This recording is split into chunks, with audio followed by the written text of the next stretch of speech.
అలాగే blood culture test అని ఉంటది. అంటే మనకి చాలా రోజుల నుంచి ఫీవర్ రావడం, ఆల్మోస్ట్ ఒక 1 మంత్ అయినా ఫీవర్ తగ్గకపోవడం, అన్ని రకాల టెస్టులు చేయించుకున్నా మనకి దేని వల్ల ఫీవర్ వచ్చింది, ఏంటి అని అర్థం గాక చాలా ట్రీట్మెంట్లు వాడినా మనకి అర్థం కానప్పుడు బ్లడ్ కల్చర్ టెస్ట్ చేస్తారు.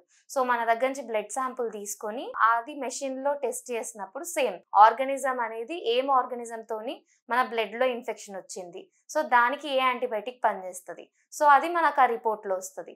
సో దానివల్ల మనకు ఆ యాంటీబయాటిక్ ఎన్ని రోజులకు వాడాలి అవన్నీ డాక్టర్ గారు అడ్వైజ్ చేస్తారు. దాంతోని మనకి తొందరగా ఫీవర్ కానీ లేకపోతే బ్లడ్లో ఇన్ఫెక్షన్ అని అంటారు, అంటే సిఆర్పి ఎక్కువ అవ్వడము, ఇలాంటి ఏ ఇన్ఫెక్షన్స్ అయినా మనం బ్లడ్ కల్చర్ సెన్సిటివిటీ టెస్ట్ చేస్తే మనకి తొందరగా రిజల్ట్ వస్తుంది. సో అలానే చీము టెస్ట్, అంటే మనకి ఏదైనా దెబ్బ తాకిన దగ్గర చీము రావడము, లేకపోతే చెవులలో చీము రావడము, సో ఇలాంటి ఏ రకమైన చీము పరీక్ష, చీము ఉందంటేనే ఇన్ఫెక్షన్ ఉన్నట్టు, సో ఆ చీమును తీసి మనం టెస్ట్ చేస్తే సేమ్ దానిలో ఉన్న ఏ యాంటీబయాటిక్ యూజ్ అవుతుంది, ఏ ఆర్గానిజం ఇన్ఫెక్షన్ ఉంటుంది అది తెలుసుకొని మనం కరెక్ట్ అదే యాంటీబయాటిక్ ట్రీట్మెంట్ వాడితే మనకి కరెక్ట్ తొందరగా రిజల్ట్ వస్తుంది.